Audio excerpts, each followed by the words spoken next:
Una vez más, Dios nos ha regalado el privilegio de abrir nuestros ojos y ver la luz de un nuevo día, porque nuevas son sus misericordias cada mañana.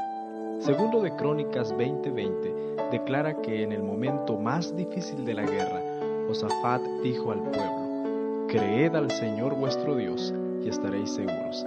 Creed a sus profetas y seréis prosperados». Que ese sea nuestro deseo al estudiar la palabra de Dios. El comentario de este día, 10 de octubre del 2017, está basado en Ezequiel 20.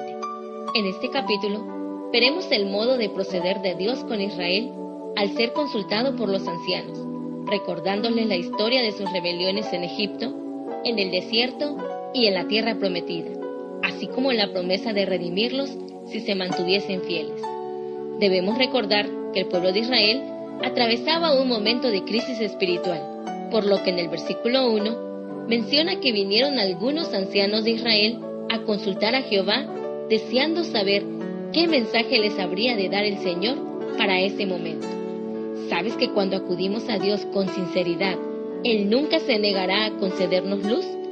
La gran ironía de los principales dirigentes del pueblo era que sus corazones estaban endurecidos, y así pedían licencia a Dios para seguir pecando, por lo que con justa razón, en el versículo 3, dice el Señor: «Vivo yo que no responderé».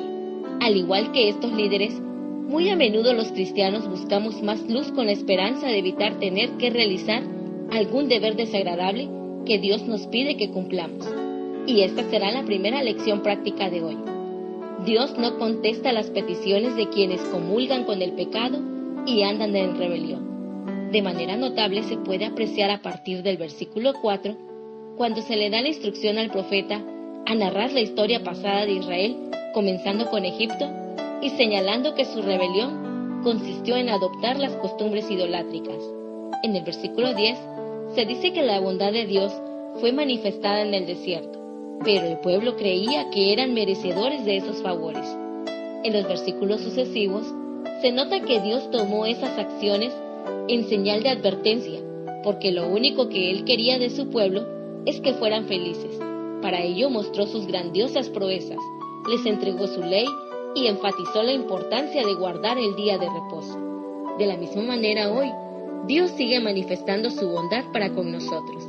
En el versículo 20 hay una orden muy específica que con antelación se mencionó en el versículo 12: «Y santificad mis días de reposo, y sean por señal entre mí y vosotros, para que sepáis que yo soy Jehová vuestro Dios». El gran problema del pueblo de Israel actual puede ser que dedicamos este día a actividades seculares y a placeres personales.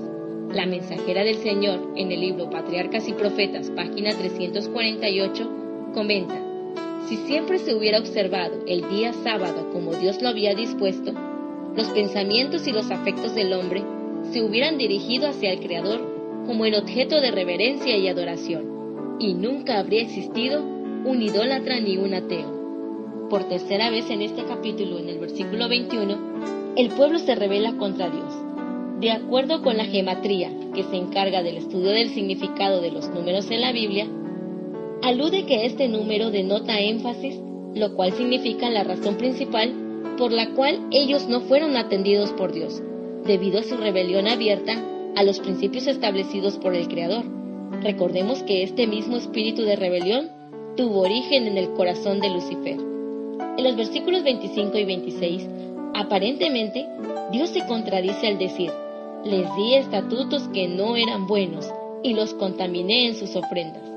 Sin embargo, estas expresiones en el hebreo enfatizan que el Señor respetó la decisión que tomaron los israelitas, siendo que habían determinado obedecer y adoptar leyes y costumbres de los pueblos vecinos que no eran agradables ante la vista de Dios, al grado de dar a sus hijos como sacrificios a la deidad pagana Moloch. Y esta será la segunda aplicación práctica de hoy. Si continuamos en el pecado, también Dios permitirá que seamos entregados a las consecuencias de nuestras acciones. Una de las maneras de querer escaparse de los severos castigos es tratar de autoengañarse con la idea de liberarse de la responsabilidad espiritual que se tiene como pueblo escogido. En el versículo 41, Dios declara: «Y os sacaré de entre los pueblos, y os reuniré de las tierras en que estáis esparcidos, siendo este un mensaje de esperanza para aquellos que aún estén dispuestos a retroceder de su mal proceder. Esta mañana te invito a hacer tuyas estas palabras tomadas del comentario bíblico adventista. El aborrecimiento de uno mismo por causa de los pecados se produce al contemplar la absoluta perfección de Cristo. Este es el antídoto más eficaz para que esos pecados vuelvan a repetirse. Para concluir este comentario, recordemos estas dos lecciones prácticas. 1. Dios no contesta las peticiones de quienes comulgan con el pecado y andan en rebelión. 2. Si continuamos en el pecado, también Dios permitirá que seamos entregados a las consecuencias de nuestras acciones.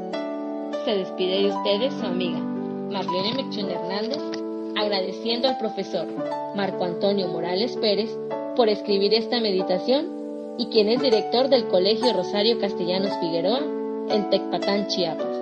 Es mi deseo que la paz de Dios more en su corazón.